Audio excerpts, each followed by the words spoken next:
By sacred law, I owe you offspring for saving me, cowboy, the Apache widow said with a smile. Before we dive into the story, don't forget to like the video and tell us in the comments where you're watching from. Silas Mercer had not planned to be that far south before nightfall, but the fence line near the dry wash had sagged again, and he did not leave work unfinished once he started it. Not anymore. He moved along the boundary slowly, checking wire tension, resetting a leaning post, counting how much daylight he had left without looking directly at the sun, because he had learned over years that guessing wrong out here cost more than comfort. He lived alone by choice, not because solitude was gentle, but because it was predictable. After years spent moving with other men, carrying orders he did not agree with and consequences he never outran, distance had become the only way he knew how to breathe without tension sitting in his chest. The land did not argue with him. It only demanded attention. His horse slowed on its own near the wash, ears shifting, body registering something before Silas allowed himself to see it. He followed the animal's line of sight and noticed a shape where nothing should have been, low against the ground, too still to be brush, too deliberate to be debris. His first response was not panic, but caution, the kind that came from experience rather than fear. People rarely collapsed in places like this by accident. When they did, there was usually a reason that did not end well. He dismounted without rushing, one hand resting lightly on the saddle horn, scanning the area before committing himself to stepping closer. There were no fresh tracks beyond his own and the horse's, no broken brush that suggested a struggle, no sound except wind brushing against stone. Even so, his shoulders remained tight, his breathing controlled, his mind already running through options he hoped he would not need. When he closed the distance, he saw that the figure was a woman, her body angled toward the shallow dip of the wash as if she had crawled there intentionally, seeking the last trace of shade the land could offer. She was conscious enough to position herself, but not enough to move anymore. One arm was pressed against her side, fingers rigid, the other half buried in dirt. Her breathing was shallow and uneven, controlled but strained, and Silas recognized the effort behind it. Pain like that did not announce itself loudly. It narrowed the world until survival became mechanical. Her clothing told him who she was before her face did. Deerskin, worn thin and patched with care, not ceremonial, not decorative, meant for movement and endurance. Her skin was darkened by sun and dust, her hair loose from its braid and sticking to her cheek. She was young, but the tension in her body suggested she had learned alertness early. Silas felt a tightening in his stomach that had nothing to do with danger to himself. He had seen too many people left where they fell because helping them required time, risk, and explanation. He had walked away before. He had lived with that choice. He crouched beside her, far enough not to startle her if she woke suddenly, and watched for a full breath cycle before reaching out, checking for blood, for heat, for signs of fever. When she inhaled sharply and flinched under his touch, he pulled his hand back immediately, speaking quietly, not to calm her, but to signal that he was there. Her eyes opened then, dark and focused despite exhaustion, locking onto his face without confusion. There was no plea in them, no gratitude either, only assessment, as if she were deciding whether fighting him would cost more than letting him act. That look stayed with him longer than it should have. He had not expected clarity. He had expected fear. In that moment, the choice stopped feeling abstract. Leaving her would not just mean walking away from a stranger. It would mean actively deciding that his isolation mattered more than her survival. And that line, once crossed, did not uncross itself. He lifted her carefully, adjusting when her body went rigid and reflex, aware of how little she weighed, aware, too, of how tightly she held herself together even while barely conscious. She did not resist, but she did not relax either. The walk back to the cabin took longer than usual, not because of distance, but because Silas controlled every step, every shift of weight, aware that one misjudged movement could worsen her condition. His thoughts stayed practical, focused on water, shade, clean cloth, the limitations of what he could offer without a doctor or town nearby. Fear crept in quietly, not fear of her, but fear of failing at something that now rested squarely in his hands. When the cabin came into view, weathered with standing alone against open land, Silas felt the unfamiliar weight of responsibility settle in his chest. He had built this place to keep the world out. Now he was carrying the world inside. He opened the door with his shoulder and laid her down on the narrow bed, stepping back immediately once she was settled, giving her space, steadying himself, already preparing for the work ahead. Outside, the light continued to fade, indifferent to what had changed. Inside, Silas stood still for a moment longer than necessary, aware that whatever followed would alter the careful, controlled life he had constructed, and knowing, without argument, that he would see it through. The cabin felt smaller once she was inside it, not because the walls had moved, but because Silas became aware of how much of his life had been arranged for one body and one set of habits. And now, there was another presence breathing unevenly on his bed. He stood near the door for a moment, listening to the change in sound, the way her breath broke the familiar quiet, and he forced himself to slow down before doing anything else. Panic led to mistakes. He had learned that lesson early. He washed his hands at the basin first, scrubbing longer than necessary, grounding himself in the cold bite of water against his skin, then returned to her side with deliberate care. The wound at her ribs was not fresh, but it was angry, the skin swollen and discolored, suggesting impact rather than a blade. He cut away a section of her clothing only where needed, careful not to expose more than necessary, because dignity mattered even when the person was barely conscious. As he cleaned the area, her jaw tightened and her breath stuttered, and Silas adjusted his pressure immediately, speaking again in a low, steady voice, explaining what he was doing even though he did not know how much she understood. She reacted to his proximity more than his touch. Her muscles stayed coiled, ready, as if rest had become a risk rather than relief. Silas recognized that response. He had carried it himself for years. It told him more about her past than any words could have. He worked efficiently, binding the injury with clean cloth, setting water within reach, then stepping back far enough that she would not wake to find him hovering. When she stirred again, it was fully this time. Her eyes opened and stayed open, tracking the room, the ceiling beams, the table, the window, the door. She took in the space quickly, cataloging exits and distance, then finally looked at him. He did not move closer. He leaned against the far wall instead, hands visible, posture open but not inviting. "You're safe here," he said, not because he was certain of it, but because she needed something solid to hold on to. "Water's there. I won't touch you without asking." She did not answer right away. Her gaze dropped to the bandage, then to the knife resting on the table where he had deliberately left it in sight, not hidden, not offered. That choice was intentional. Control came from honesty, not reassurance.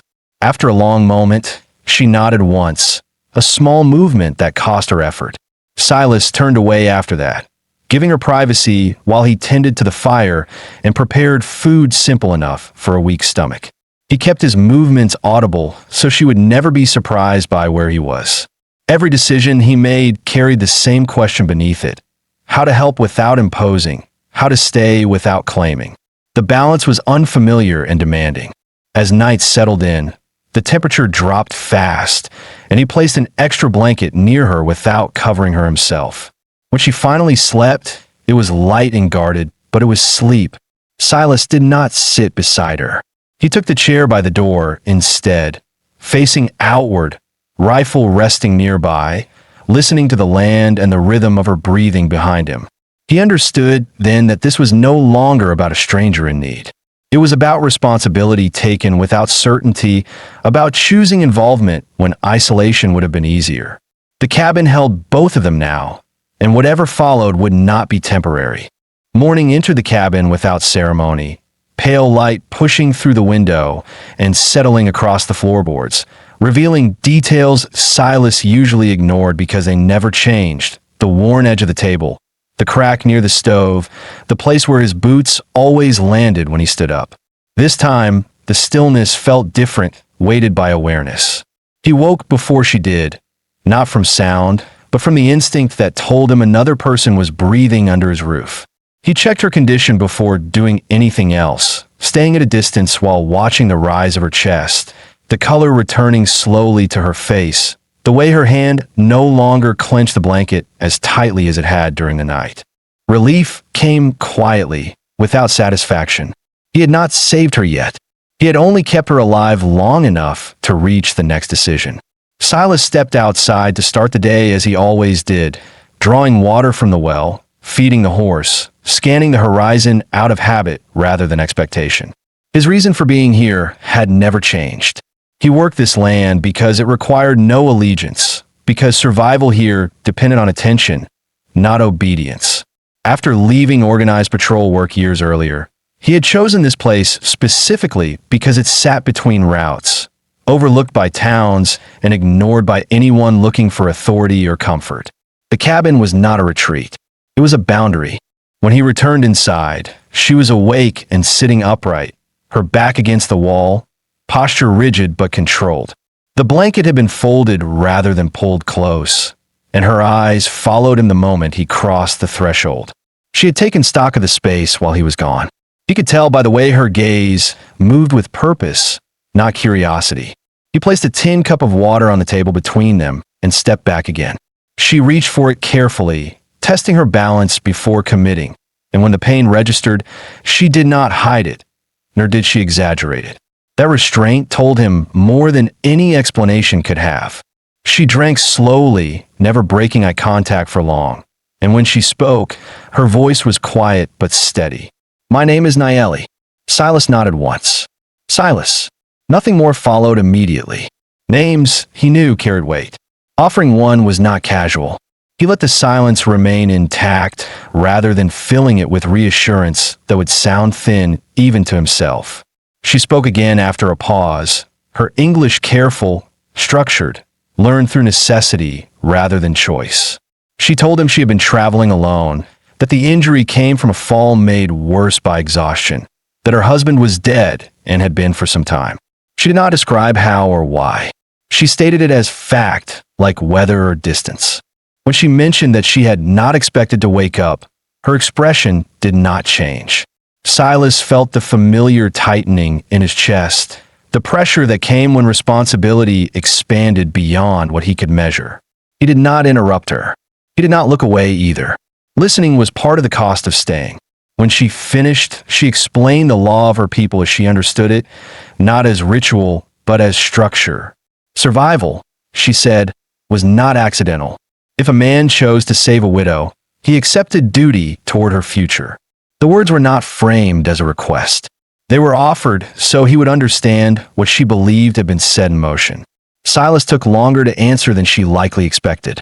He considered the difference between her meaning and his own, the space between obligation and consent, between shelter and ownership. Finally, he spoke plainly, telling her she would not be forced into anything under his roof, that she could leave when she was strong enough, that staying would only ever be her choice. She studied him again, more carefully this time, not for threat, but for inconsistency. Finding none she could prove, she inclined her head slightly, acknowledging the boundary without agreeing to abandon her belief. The day passed with small adjustments. She moved only when necessary. He altered his routines to give her space without withdrawing entirely. Nothing resolved itself, but something steadied.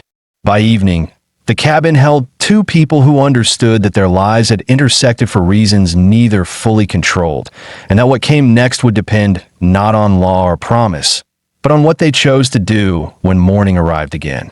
The fourth day marked a shift that neither of them announced, but both felt immediately, a subtle change in the way time moved inside the cabin, slower in some moments, tighter in others, as if the space itself was adjusting to holding two lives instead of one. Silas woke before dawn again, his body still trained to rise before light, but this time he did not leave the cabin right away.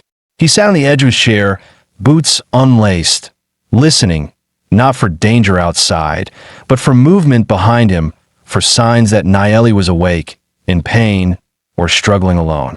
She was sitting by the time he stood, not on the bed, but on the chair nearest the wall, posture upright, hands resting flat on her thighs as if grounding herself. She had wrapped the blanket around her shoulders with deliberate care, keeping it secure but not hiding behind it.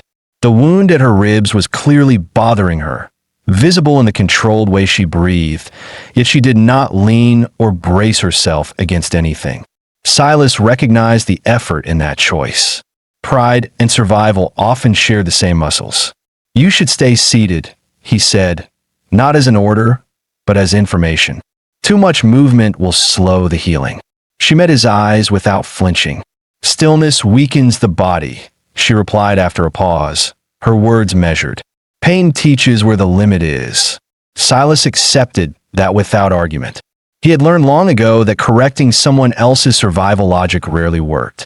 Instead, he adjusted his own, moving the table slightly closer to her, setting food and water within easier reach, then stepping away again so she would not feel watched while eating. Every decision he made was filtered through the same quiet calculation: how to help without taking control, how to offer without turning presence into pressure. After breakfast, he gathered tools to check the fence line closer to the cabin, choosing tasks that would keep him within sight without forcing proximity. Nayeli observed him from the doorway, her gaze steady, following not just what he did, but how he did it, the care he took in simple actions, the absence of hurry, the way he scanned the land even when nothing moved. She was learning his patterns the same way he had learned hers, through observation rather than interrogation. While he worked, she stepped outside for the first time since waking, testing her balance on the uneven ground, one hand briefly touching the doorframe before she released it. The air was cool, carrying the smell of dust and wood smoke, and she closed her eyes for a moment, drawing in a full breath despite the discomfort. Silas noticed the tension in her shoulders ease slightly. He did not comment on it. Relief, he knew, could feel like vulnerability if named too soon. She asked then why he lived so far from town, the question posed without accusation, simply curiosity sharpened by caution. Silas did not answer immediately. He finished tightening a wire, straightened, and wiped his hands on his trousers before speaking, giving the truth the time it deserved. "I needed a place where my decisions didn't carry other men with them," he said. "Out here, if something goes wrong, it's on me alone." That was all he offered. He did not explain the years before, the patrols, the orders, the faces that returned uninvited in quiet moments. Nayeli did not press him. She understood restraint when she heard it. Later, while he chopped wood, she moved slowly along the interior wall of the cabin, organizing items without rearranging them, learning where things belonged rather than imposing her own order. She folded cloths, cleaned a section of the table, and set aside damaged stitching from her clothing, clearly planning to repair it when her strength allowed. Silas felt something unfamiliar tighten behind his ribs at the sight. Not ownership, not gratitude, recognition. She was not behaving like someone waiting to be told what she was allowed to do. She was acting like someone deciding whether this place could hold her without erasing her. By afternoon, clouds gathered low on the horizon, signaling weather that would make travel difficult within days. Silas checked supplies again, mentally recalculating quantities now that they were not meant for one. He did not resent the adjustment. He resented only the part of himself that had once believed solitude was the same as peace. Nayeli noticed the change in his routine and asked what he was preparing for. When he explained the weather, she nodded once and said she would stay until she could walk without pain, then reconsider her path. The words were careful, non-committal, honest. Silas respected that more than promises. That night, they ate together at the table for the first time, not facing each other directly, but angled slightly, sharing space without demand. Conversation remained sparse, but the silence had shifted. It no longer felt like a barrier. It felt like a mutual decision. When darkness settled fully, Silas banked the fire and prepared to take his usual place near the door. Before he could sit, Nayeli spoke again, her voice steady but quieter than before. "I do not believe you owe me your life," she said, "but I believe staying is not weakness." Silas considered her words carefully, then nodded. "Neither is leaving," he replied. She accepted that answer, and for the first time since he had found her, her shoulders relaxed completely. Outside, the land remained indifferent, unchanged, but inside the cabin, something had begun to take shape. Not a bond yet, not trust fully formed, but a structure strong enough to build on, grounded in respect, restraint, and the shared understanding that whatever came next would be chosen, not taken. The fifth morning arrived with a dry wind moving steadily across the open ground, strong enough to carry sound farther than usual, and Silas noticed it before he opened his eyes, the faint whistle at the cabin's edge telling him that anything approaching today would announce itself early. He rose quietly, already adjusting his plans, because conditions like this changed how the land behaved and how people moved through it. The routine he relied on had always been flexible by necessity. Nayeli was awake when he turned from the basin, seated at the table this time rather than near the wall, her posture straighter than the day before, the color in her face more stable. The injury still limited her, but the sharp edge of weakness had dulled. Silas took note of that without comment. Improvement, he had learned, could disappear just as quickly if acknowledged too soon. "You hear it too," she said, nodding toward the window. "The wind," he replied, "carries trouble farther than it should." She absorbed that quietly. Among her people, weather had never been background. It was instruction. She understood immediately what he meant without needing explanation. After a simple meal, Silas prepared to ride the perimeter closest to the cabin, choosing the shortest loop that still gave him sight lines over the approach routes. He told Nayeli where he would be and how long he expected to be gone, not because she needed permission, but because information reduced uncertainty. She watched him check his rifle, not with fear, but with the focused attention of someone measuring capability rather than threat. "I will stay inside," she said. "If someone comes, I will not hide." Silas paused at the door, studying her carefully, weighing instinct against judgment. He did not doubt her resolve. He questioned only the risk. "Stay near the back wall," he said finally. "If voices come before I do, don't answer." She nodded once. It was not submission. It was agreement. The ride was uneventful until it wasn't. Near the western marker, Silas spotted fresh tracks crossing the hardpan, shallow but recent, a single horse moving at an unhurried pace. Not a scout, not a drifter in a rush, someone curious. His jaw tightened slightly as he followed the marks with his eyes, calculating distance and timing, adjusting his route to loop back sooner than planned. When he returned, the horse already stood near the cabin, reins loose, its rider dismounted and waiting in the open as if deliberately avoiding the appearance of threat. Silas slowed, keeping his approach visible, his posture neutral but unyielding. The man turned when Silas came into view, offering a nod that carried familiarity without invitation. "Didn't expect company this far out," the rider said casually. "Heard you kept to yourself." Silas stopped a measured distance away. "I do." The man glanced toward the cabin, his gaze lingering a second longer than necessary. Silas noticed immediately and shifted his stance just enough to block the line of sight without making a show of it. The rider's expression changed, subtle but telling. "You got someone with you now?" he observed. "I've got work to finish," Silas replied. "And you're in the way of it." The wind carried the silence between them, stretching it thin. The rider weighed his options quickly. Whatever he had hoped to find, it wasn't worth pressing for. He gave a short shrug, mounted again, and rode off without another word. Silas did not relax until the sound of hooves was fully swallowed by distance. Only then did he dismount, every sense still tuned sharp. Nayeli stood in the doorway, exactly where she had said she would be, shoulders squared, eyes steady. "You saw him before I did," she said. "Yes." He was measuring. "Yes." No further explanation was needed. She had lived among men who measured value differently. Silas understood that without her saying it. Inside, the cabin felt altered by the encounter, not threatened, but claimed in a new way, defined by a shared boundary rather than isolation. Silas checked the door, secured the window latch, and adjusted where he stored supplies, all small changes that added up to intention. That afternoon, Nayeli asked to help prepare dried meat. Silas hesitated only long enough to consider her injury, then agreed, modifying the work so she could sit while cutting. Their hands worked separately, but in rhythm, silence filled with purpose rather than distance. "This place," she said eventually, "you defend it like a living thing." Silas considered that. "I maintain it," he corrected. "Defense invites questions." She accepted the distinction, then added something he had not expected. "You did not claim me when he looked. You placed yourself between." Silas met her gaze evenly. "That's where I stand when something's mine to protect." The words settled heavily, not because of possession, but because of choice. He had not said it lightly, and she knew that.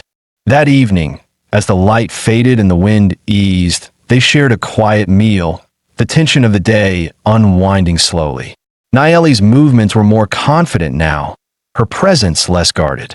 Silas noticed himself planning the coming weeks with her included, adjusting routes, supply use, work schedules, without consciously deciding to do so. When night settled fully, there were no questions left unspoken, only understanding built from action. Outside, the land remained vast and indifferent. Inside, two people shared responsibility without naming it, aware that whatever path unfolded from here would no longer be walked alone, and that neither of them intended to turn away from it. The days that followed settled into a pattern that neither of them announced, yet both quietly relied on, shaped by necessity rather than comfort. And Silas became aware of it only when he realized he was no longer counting time by light alone, but by the sound of movement inside the cabin. Morning no longer began with silence, broken only by his own steps. There was the soft scrape of a chair, the controlled pause before Nayeli stood, the measured way she tested her balance before committing to motion. These sounds altered his awareness of the space without distracting him from his work. They grounded him. Her strength returned in increments small enough to avoid notice unless one was watching closely. The stiffness in her movements eased, replaced by careful efficiency, and though pain still shaped how she carried herself, it no longer defined her limits. Silas adjusted tasks accordingly, not announcing changes, simply placing tools where she could reach them, choosing work that allowed shared focus without shared strain. He did not offer praise. He offered opportunity.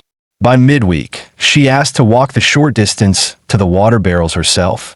Silas hesitated longer than he would have liked, not because he doubted her resolve, but because he understood the cost of pushing too far too soon. He agreed only after making it clear that turning back would not be failure. She accepted the condition without comment. They walked side by side without touching, the space between them deliberate but not distant, and Silas noticed how her attention remained outward rather than inward, tracking the land, the slope of ground, the way sound carried differently depending on direction. She was not merely recovering. She was orienting herself, reclaiming awareness that injury and exhaustion had narrowed. When they reached the barrels, she rested briefly, then nodded once, satisfied, and turned back without asking to continue farther. Silas felt a quiet respect settle into place. Restraint, he knew, was a form of strength rarely acknowledged. That evening, as he repaired a section of harness by the fire, Nayeli spoke again of her people's law, not repeating what she had said before, but expanding it, explaining that obligation did not bind one person to another permanently, only until balance was restored. Survival created a tie, she said, but choice determined its future. She did not look at him while she spoke, focusing instead on the careful stitching she had begun on her own clothing, her hands steady despite the effort. Silas listened without interruption, considering the difference between what she described and what he had assumed. The law she followed was not ownership. It was accountability. That distinction mattered. It changed the shape of the responsibility he felt without adding weight to it. "I won't decide for you," he said finally. "Not now. Not later." She glanced up then, studying his face for signs of contradiction. Finding none, she returned to her work. The exchange ended there, complete without conclusion. Later that night, distant gunfire echoed once across the land, too far to signal immediate danger, but close enough to sharpen attention. Silas stood slowly, instinct rising before thought, and moved to check the perimeter. Nadie did not retreat or freeze. She rose as well, retrieving the knife she had set aside days earlier, not gripping it tightly, but holding it with familiarity. "Not for you," she said when she saw his glance. "For myself." He nodded. The distinction mattered. They waited in silence until the land returned to stillness. When nothing followed, Silas secured the door and extinguished the lantern, leaving only the low firelight. He did not insist she sleep. He did not take watch without her knowing. Instead, they remained awake together for a time, sharing the responsibility of attention, the burden lighter because it was no longer carried alone. The next morning brought heavy clouds and a sharp drop in temperature, signaling a shift that would shorten days and complicate travel. Silas recalculated supplies again, more carefully this time, accounting for winter not as a test to endure, but as a season to prepare for together. He realized then that his planning had crossed an invisible line. He was no longer adjusting for a guest. He was structuring for permanence. Nadie noticed the change as well. She asked questions about storage, about routes he avoided once snow fell, about how long he usually remained isolated during the worst weather. Her interest was practical, not sentimental. She was evaluating whether this place could sustain more than survival, whether it could support continuity. When she told him she intended to remain through winter, at least until the land opened again, Silas did not respond immediately. He waited until he had finished stacking wood, until his breathing had steadied, until he could answer without revealing how much the words mattered. "That's your decision," he said at last. "If you stay, it's because you choose to, not because you owe me." She considered him carefully, then nodded once. "I know." That night, as the fire burned low and the wind pressed against the cabin walls, Silas lay awake longer than usual, not from unease, but from awareness. His life had been built to hold one man and his silence.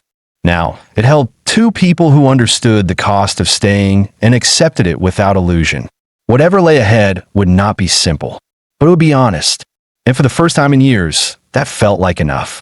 The first snow did not arrive suddenly or dramatically, but as a quiet certainty that settled over the land during the night, thinning sound, flattening distance, and changing the way every step had to be considered.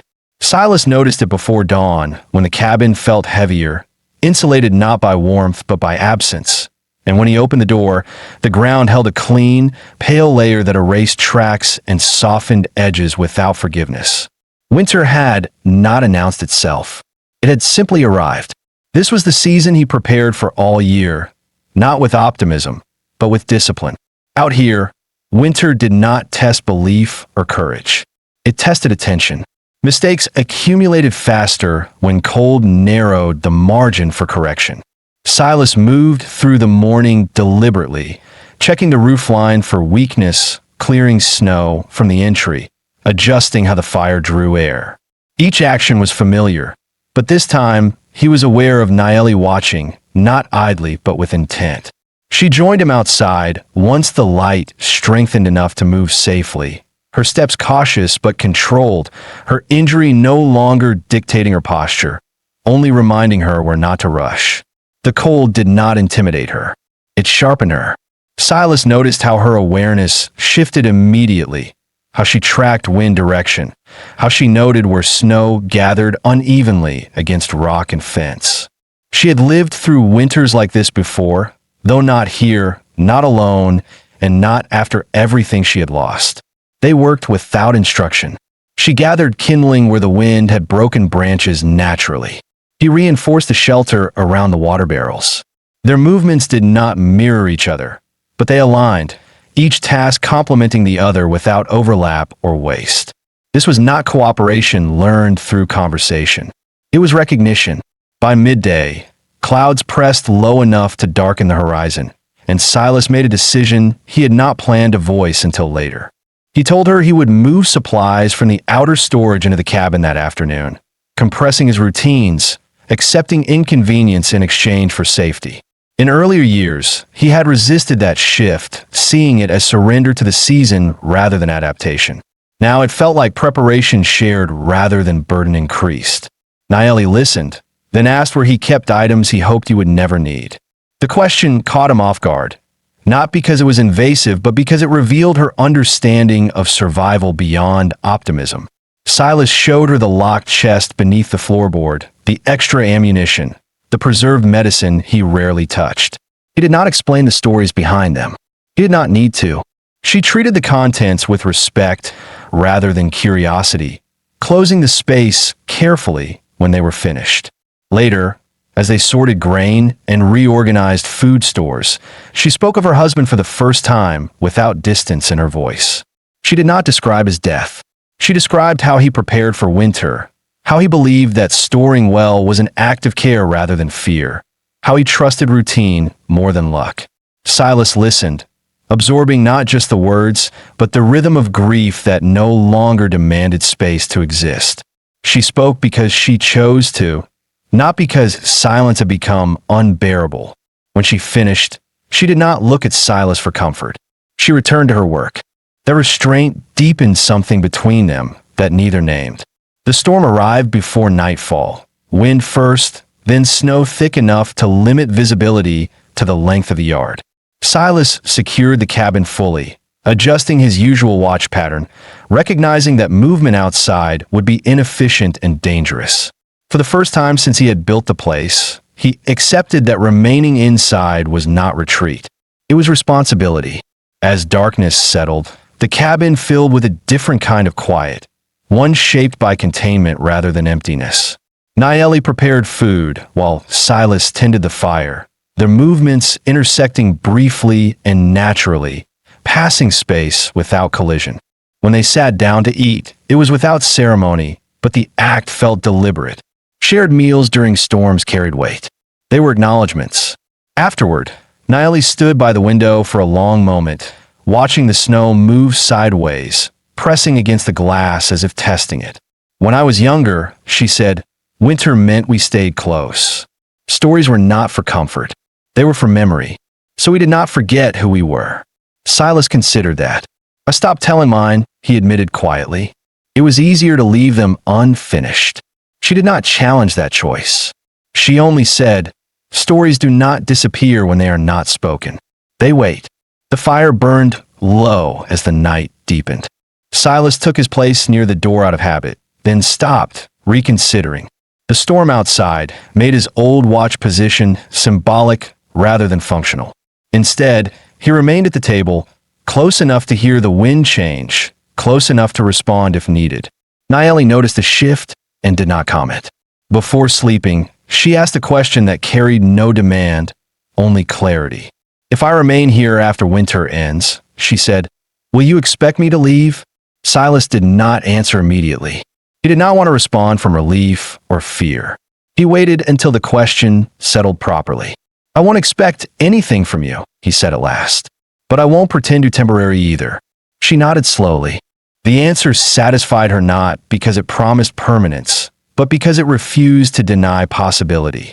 That night, the storm closed fully around the cabin, sealing them inside a shared space defined not by obligation or rescue, but by deliberate presence. Outside, the land erased paths and borders alike.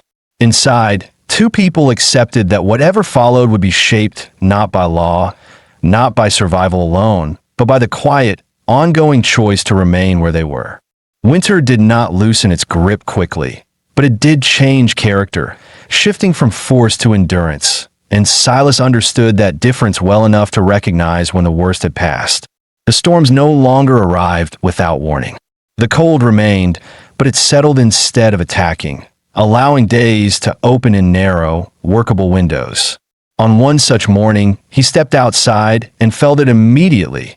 Not warmth, but balance, the kind that told him the land was no longer trying to drive everything away. Naeli noticed the change before he mentioned it.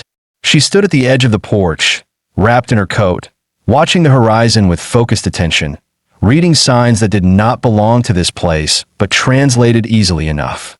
She had learned the land's habits quickly, not by replacing her own knowledge, but by layering it. That ability, Silas realized, was rare. Many people survived by adapting or by resisting. Few managed both. I could travel again, she said quietly, not as an announcement, but as an assessment. Silas nodded. He had already reached the same conclusion. The paths would hold within days. The risk had narrowed to something manageable. The option existed now, fully and honestly, and because of that, it carried weight.